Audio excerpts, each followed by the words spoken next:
One, it's a rainy Sunday morning, and we're full and awake. Like, those are the two things that are... Rainy Sunday mornings just make you feel sleepy. Am I wrong about that? You guys all know what I'm talking about when you show up and you're like, yeah, I'm here, but it's raining. And somehow we're all like half asleep, even though we've been singing for 30 minutes. But man, did that singing sound good. And do you all sound very awake and alert. And that's awesome. That's awesome, because that means I don't have to jump scare you into listening, okay? So we're going to jump right into the lesson with that being said. We've been in the middle of a long series that may just be the way that I'm approaching the Bible forever. That might just be what this is turning into. And what we've been doing in this series is asking all these things in the Bible that we have looked at and learned our whole life and been told for a long time. Is it real? Like, is any of it real? Like, we're told, hey, you should forgive people. Should we, actually? Because it feels a lot like losing. The answer is yes, by the way. But let's put these things Jesus claims about the world and reality to the test. Let's just ask the question, does it actually make sense? We've had 2,000 some odd years of investigative humans looking into this stuff. How much of it has borne itself out in reality?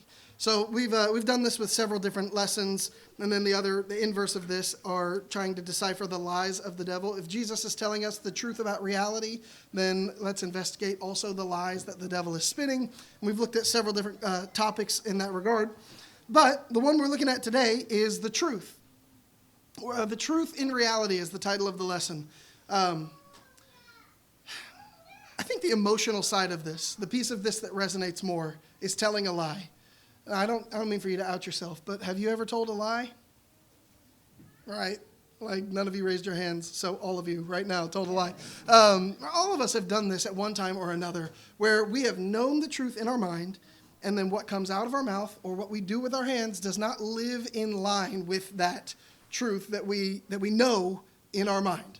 And it kind of feels like a cheat code. Especially, I think about this, like, kids have all the same thoughts and feelings we have, just in littler bodies and with less skills to manage them. They all feel the same pull. If you've ever been around kids, you know they figure out lying, and then they do it all the time to see how much they can get away with. Did you break this? No. No, yeah, I did. I'm sorry, right? Like, how much can they get away with before they get in trouble? How much can they see? It feels like a cheat code to life, right? Lying. There's even a movie, I haven't seen this, but I think it's Ricky Gervais, and it's called The Invention of Lying. And the premise is exactly what you think.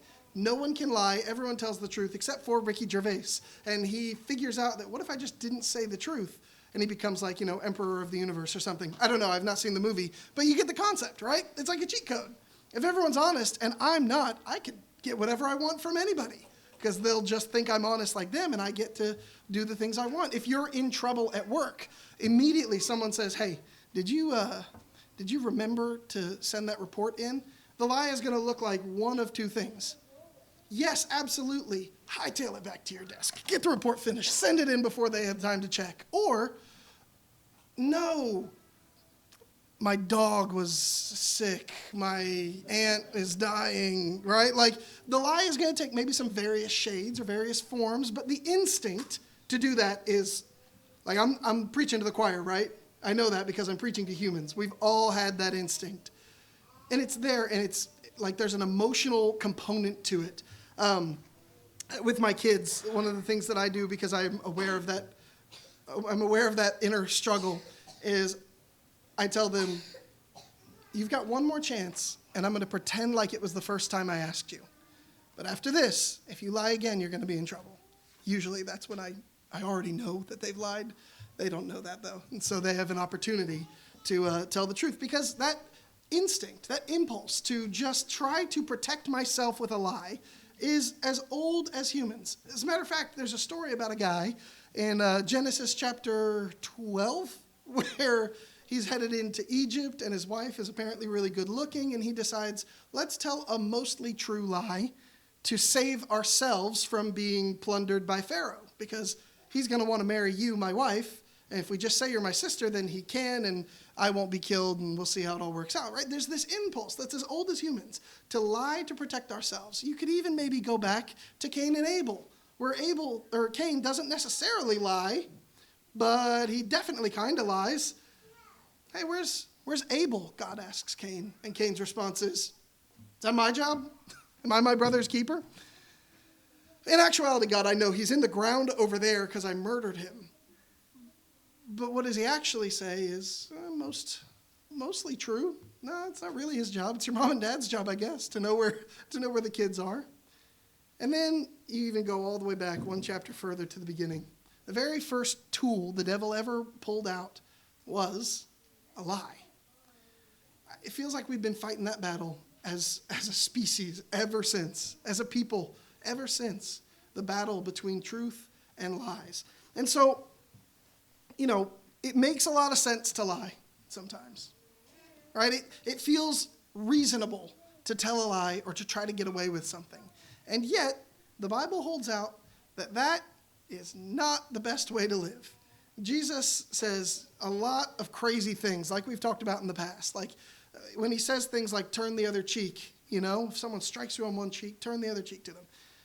I would assume he'd tell us to duck next time. I would assume he'd tell us to hit back and not let anyone think you're going to be punked. But he just says, take it and then offer them another opportunity, which feels very counterintuitive, much like telling the truth when you could just lie and get out of it. So the Bible talks about truth like crazy. Talks about lying and telling the truth. This is, like we said, goes all the way back to Genesis 3 and is a problem for humans throughout the entire story up until this very moment today. And a couple of the things that it says hold quite a bit of significance in whether you tell the truth or tell a lie. What I mean by this is the Bible has it thinks this is a really, really, really important issue. It's not just a matter of, truth or lie, try and do your best. But it holds out that this is the difference between life and death. So you look at the very beginning, like we said, the devil is a liar from the beginning. That's what Jesus tells him in John chapter 8. And that when he speaks, he's lying, and that his lies lead to death. He was a murderer from the beginning. Well, Satan didn't murder anybody in Genesis 3, did he? No, he just lied. There's an equation between lies and murders. Is equation a word?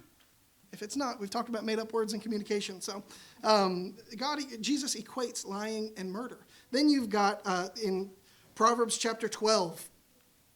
Proverbs chapter 12 and verse 17 says, whoever speaks the truth gives honest advice, but a false witness utters deceit. You've got the contrast. It's good to tell the truth. It's bad to tell a lie. Proverbs chapter 14 says that a truthful witness saves lives, but one who breathes out lies is deceitful. Again, there's a connection between truth and life, that a truthful witness can save lives. Ephesians chapter 4, Paul is talking to Christians, and he says in verse 25, therefore, having put away falsehood, let each one of you speak the truth with his neighbor, for we are all members of one another. So it's not just enough to look back and see the wisdom of the Old Testament, but Paul holds out that Christians should still adhere to this exact same standard. Tell the truth, plain and simple. Proverbs chapter 26 says that a lying tongue hates its victims, and a flattering mouth works ruin. So lying and flattering, lying for a good purpose, both wreak havoc on people. Death. Lies equal death. Truth equals life. This is a pattern that the Bible espouses that is kind of hard to believe when it feels like such the opposite in the moment when you're asked, did you do this thing? In the Ten Commandments, which you can essentially hang the whole of the Christian teaching on the Ten Commandments, and the authors of the Bible point back to these 10 commandments as foundational to living like God. Guess what one of them is? Well, y'all know them. Don't lie. Don't bear false witness, which actually covers an even broader scope of what not to do when dealing with truth and lies. It's not just don't lie, but don't shade the truth. Don't bear false witness. Don't say you saw something you didn't actually see. This is a broad spectrum of speaking truthfully. Psalm chapter 51, David's psalm after the Bathsheba incident says, behold, you delight in truth in the inward being, and you teach me wisdom in the secret heart. There's something more than just, well, I say it and I see it and I say it. That's all there is to it. There's something internal about honesty that is really the thing God desires from his people. Something in the heart of people that needs to be truthful. Okay, so after this, you get to the prophets, and the original truth bombs, those came from the prophets. The prophets to Israel and Judah, they were the people who showed up and told you the truth you didn't really want to hear. The prophets were actually like commissioned by God to speak the truth to people, and nobody liked it. Do you guys know the prophets were some of the least popular people in the world? Like, nobody liked the prophets. They were constantly under threat or persecuted or ignored or written off as crazy because they were telling people the truth that God told them to say. Isaiah chapter 59. Isaiah chapter 59, God is speaking to Isaiah. Isaiah is relaying that to the people like the prophets do. In verse 1, he says, "Behold, the Lord's hand is not shortened that it cannot save you, or is his ear dull that it cannot hear you. But your iniquities have made a separation between you and your God, and your sins have hidden his face from you, so that he does not hear. For your hands are defiled with blood, and your fingers with iniquity. Your lips have spoken lies, and your tongue utters wickedness." Okay, I just want to know how that would go over if I came in and told you guys that today. Do you understand what I'm saying? Like if I showed up and I said, your singing might sound beautiful, but God can't stand it. Right? How would that feel? If I showed up this morning and I said, hey, listen, y'all have been praying for this for a long time. It's not that he can't hear you, and it's not that he can't do anything about it. It's that you're so broken that he has turned away from you and hidden his face from you. Like, not a one of you guys is going to like that. Now, the blow might land a little bit dispersed on all of you, but now imagine if I'm speaking to one of you and how unsettling and unpleasant that truth is. This was the job of the prophets, to tell the truth to the people of Israel. And it often included things like not only is God upset with you or your relationship with God is fractured or things like that you guys are wicked people, but you guys are about to be wiped out. The prophetic message often was, if you don't fix the brokenness, you're going into exile. Another way to describe exile, the death of a country. When another country shows up and takes all the people out, your country is dead. All right. Amos is another great example in Amos chapter 5. In Amos chapter 5 and verse 21, he says, this is Amos speaking on behalf of God, I despise your feasts. I take no delight in your solemn assemblies. Even though you offer me your burnt offerings and grain offerings, I will not accept them. And the peace offering of your fattened animals, I will not look upon them. Take away from me the noise of your songs. To the melody of your harps, I will not listen, but let justice roll down like waters and righteousness like an ever-flowing stream. That's right in the vein of your singing is beautiful, but not to God. He's not even listening right now because of the kind of people you are. Man, that's the original truth bomb. That's what I'm saying. This was the job of the prophets. Honesty has always been a part of truth, has always been a part of the prophet's job. And when Jesus showed up, he sort of married the Proverbs with the wisdom of telling the truth and lies being correlated to life and death, and the truth bombs of the prophets. He showed up in the spirit of the prophets, and he started dropping bombs of truth. He looked at the religious leaders, and what did he call them? Poisonous snakes. You guys are as wicked as the first wicked being in the history of the book, right?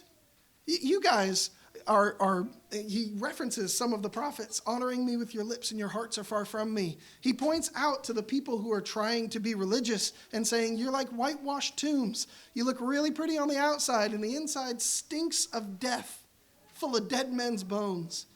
This is how Jesus showed up. This is what he said to the people. And his whole ministry could be described as telling the truth, because that's what he did at every turn.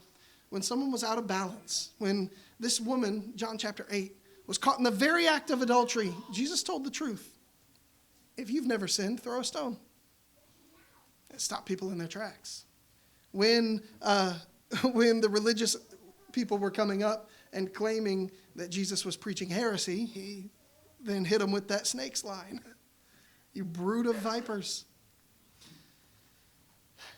But what Jesus really does, like I said, is marry the prophetic truth-telling with the principle of truth that we saw in the Proverbs and earlier in the passage. There's a claim that's bigger than just you need to say true things.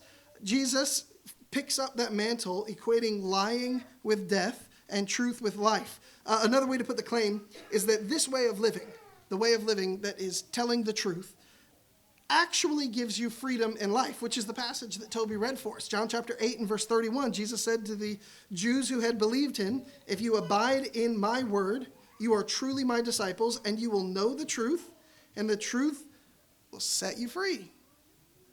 So now, not only is truth equated to life, but truth is equated to freedom.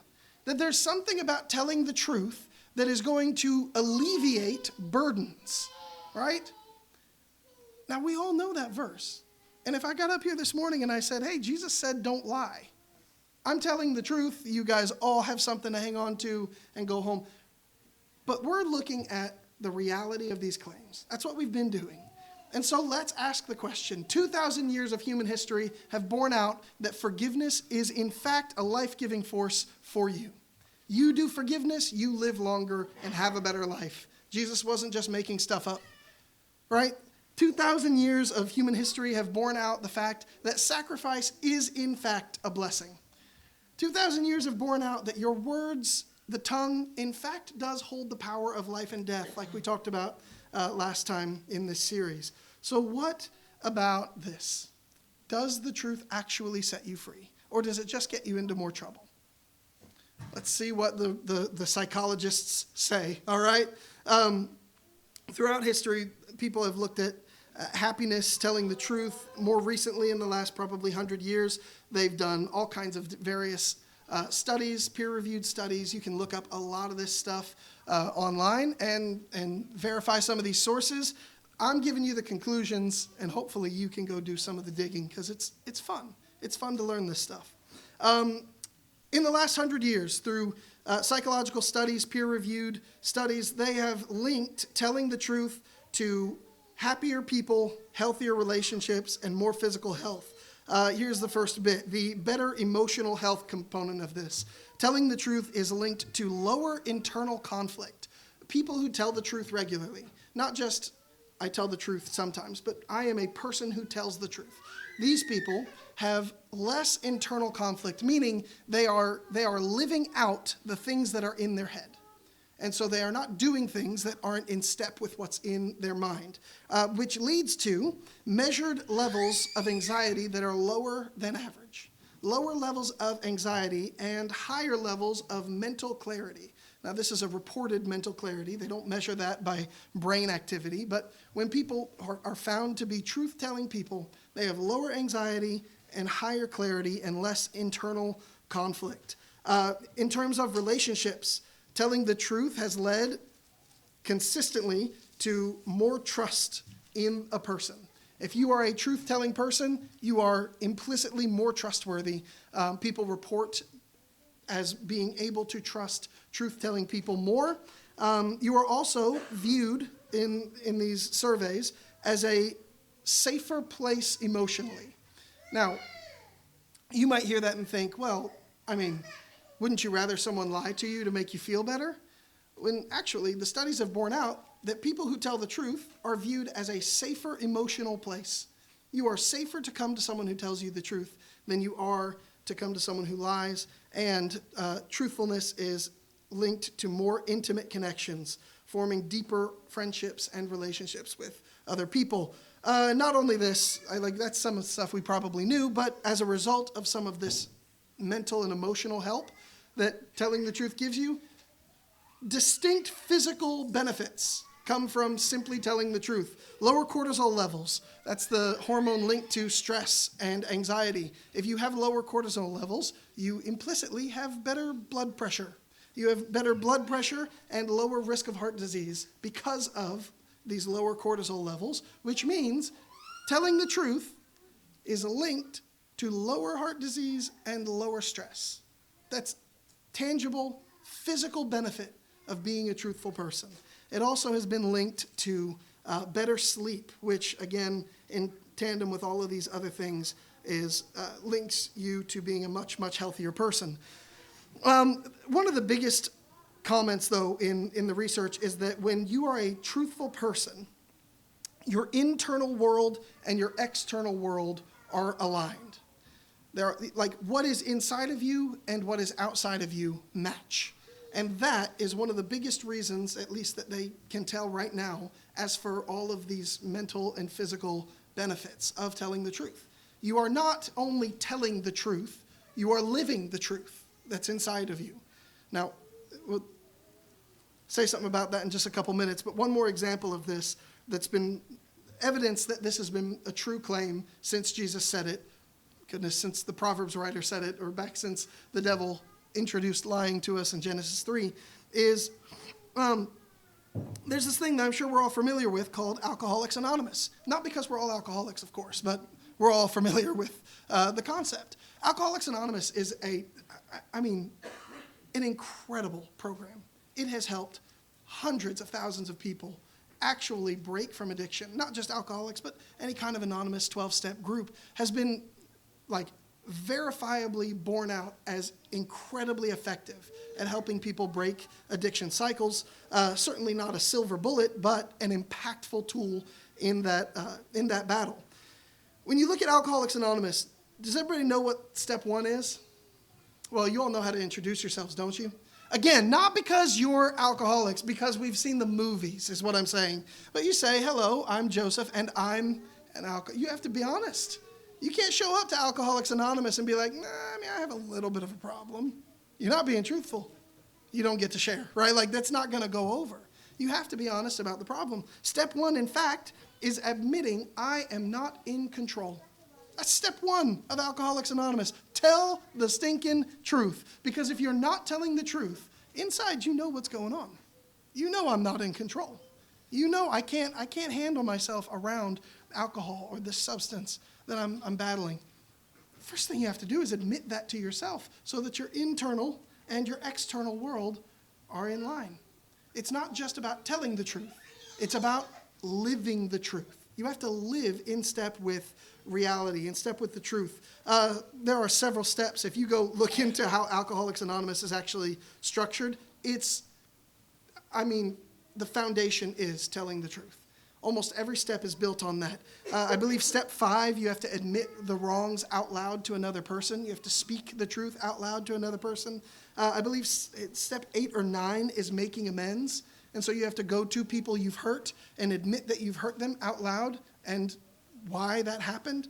And one of the steps that they teach you, I think it's the 12th step at the very end, has to do with regular self-examination, constant evaluation of the truth. Am I living in step with the truth? What I'm telling you is, Alcoholics Anonymous simply said, I think Jesus might have been right. I think the truth might in fact set you free. What if we checked on the truth setting you free from addiction?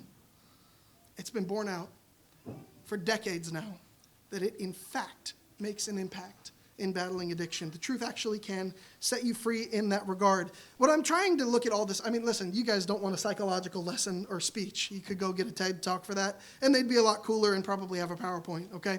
But the reason I'm bringing all of this stuff up is because these are a bunch of non-Christian people who in no way are trying to validate Jesus or talk about what Jesus is talking about or care if you go to church. They're just asking a question. And over and over and over again, they keep pointing out that Jesus was right. They keep proving Jesus right, sometimes even against what they want to discover. And so, if this is true, if Jesus is not just telling you to tell the truth because it's good for you, if Jesus is not simply telling you, you should tell the truth because God said so, if there's more of a reason behind it than that, if telling the truth actually leads to life and lying leads to death, and social sciences have borne that out over the last 100 years or so, what does this look like? How do we do that, right? What does this mean for my life? It means, simply put, all right, tell the truth, stand and sing, right? Go tell the truth. But there's a lot more to it than that, obviously, because telling the truth is really much harder, if we're being honest. If we're going to tell the truth about telling the truth, it's a difficult thing to do sometimes. And so how does that look in our life?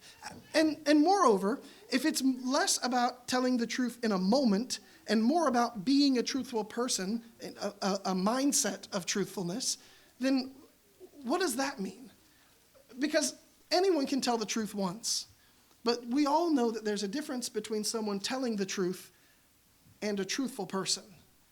You trust the truthful person, you know you might get the truth sometimes from someone who tells you the truth. And so there's a difference between a moment or a mindset, living a truthful life or telling the truth. I think this is pointed to in Romans chapter 12, where Paul tells us to be transformed. Don't be conformed to the world, but be transformed by the renewing of your mind. There is something internal that is a part of this. It's not a matter of just telling the truth once, but changing the way that you think about your life.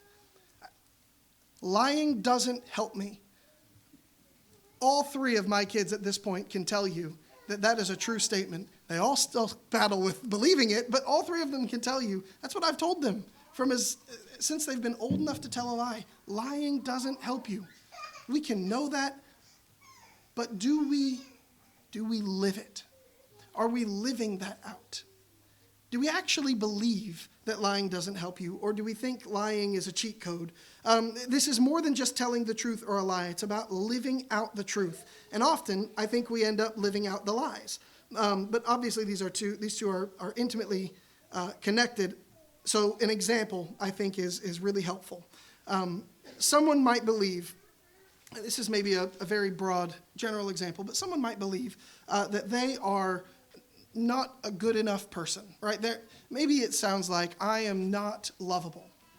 It's a belief that you hold. Now, you don't really usually have those beliefs up at the top of your mind. Usually they're back sort of foundational beliefs, and they manifest themselves in self-destructive actions. You push people away when they get too close. You believe that anyone who gets to know you is going to find out that you're not lovable, and so you don't form intimate connections. I don't mean intimate in like the marital sense, but just deep personal relationships.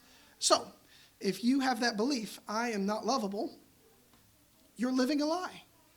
That's what I mean. You are believing a lie to the point that it comes out of your body in how you act in the world. You're living a lie. And so this is a mindset of believing the truth. If you believe that you're unlovable, what you're meant to do then is say, well, that's not true. Because if no one else loves me, God does. Now, do I feel that? No. So why do I feel unlovable? If it's not true that I'm unlovable, then why do I feel unlovable? And then you walk yourself backwards. Maybe you exaggerate stories like crazy. No one does that, right? I took my kids fishing, by the way, striper fishing up on Lake Texoma. I have a friend that he runs tours. And Moses, 2 hours after we were done, was talking to another one of my buddies, Jared. And, you guys know Jared. He's got the beard, and he comes for our summer series.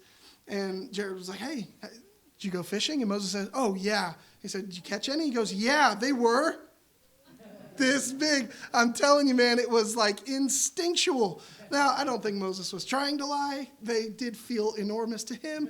But there's something about exaggerating stories. There's an underlying lie that we're believing if we exaggerate stories regularly. And it's this, simply, I'm not that interesting. I'm not interesting enough for this person. I'm going to need to ramp it up a little bit so that they like me. Does that mean that's exactly what's going on every time you're exaggerating a story? No.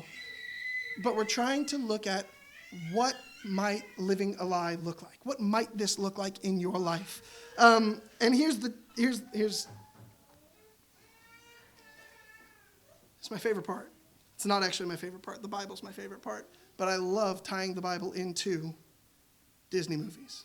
All right, hear me out. Hear me out. This is the Lion King. This is the Lion King. If you guys don't know the story, it's just Hamlet, but with fur and lions, okay? But Simba, he's going to be the king. And then his dad dies, and his uncle convinces him that it's his fault. Essentially, he says, you killed your dad. Now, what do we as the audience know? That's not true.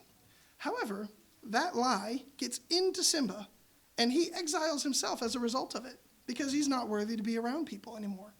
And then, when he's found by Nala, she says, you could be king. We need your help. And I think he says, he's holding back, he's hiding is the next line in the song, but I can't find it for a second. They'd never accept me back if they know what I've done. I'll sing it for you. No, if I started singing it, I could tell you the line. But Simba's sentiment is, if they knew who I really am, if they knew that I killed my dad, they'd never accept me back. And so he's choosing to live in exile because of a lie. So then what happens in the movie? He faces the truth, what he believes to be the truth. All right? He turns and he starts telling them, yeah, I killed my dad. He returns and they say, I can't believe it, I killed my dad. But his facing of the perceived truth freed him from exile. Do you see that? It let him come back because he just accepted that the past happened. He put the past behind him. You can either run from it or learn from it. Come on now, it's a great movie, okay? Listen, he shows back up and he is now free of the guilt of what he believes to be the truth. And then in facing what he believes to be the truth, okay? Not the truth. He didn't kill his dad, but what he believes to be the truth. He's facing that, and what happens? In the battle with Scar, Scar says, I killed Mufasa. You guys have seen this movie, and I know it. He tells him the actual truth. You're not responsible for your father's death at all.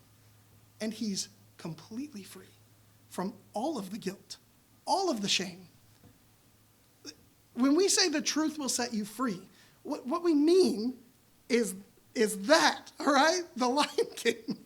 The truth will set you free. When Jesus tells you that, it's not just some nice Instagram post or a good thing to put on your wall in your house. It's not just hopeful for the sake of being hopeful.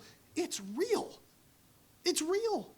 And there's two ways that this Lion King example is incredibly impactful, I believe. First, technically speaking, Simba was not telling the truth for the first half of the movie, right? Or almost the entirety of the movie, because he genuinely believed that he was responsible for his father's death. And so in facing the truth, he is actually facing a lie. But having a mindset of truthfulness, even though he believed what he believed to be true was a lie. Are you tracking here? Even though what he believed to be true was a lie, it set him free and allowed him to learn the actual truth, that he wasn't responsible at all. So when we talk about a moment of truthfulness versus a mindset of truthfulness, listen, we are finite beings with just a sliver of perspective on the world. We, every one of us, are wrong about something. If we're being generous, a lot of things if we're being truthful. And why don't we be truthful today? It's what the guy's talking about during the sermon. So listen, if we're being honest, we don't know the truth about everything all the time. But you don't actually have to know the whole truth in order to be truthful. Because a truthful person is humble. They're honest about what they experience and what they interact with. They're humble enough to learn something new because they're truthful about their perspective, that I don't know everything. I'm not perfect or infallible. I, in fact, can learn something, and maybe I'm wrong about what it is that I'm holding on to from my past. Being a truthful person, being honest, that's what Jesus says will set you free. The truth, Him, reality will set you free and allow you to learn the truth if you don't know it already. It will allow you to grow if you haven't already. Side note, K-Pop Demon Hunters is about this lesson. Fantastic movie, great music, and it's teaching this very simple message. The truth will set you free. That's literally one of the main themes of the whole movie. The other sub-theme is the devil uses shame and guilt to keep you captive. But the truth will set you free. You see how those are tied together? Go watch that movie. It's really fun.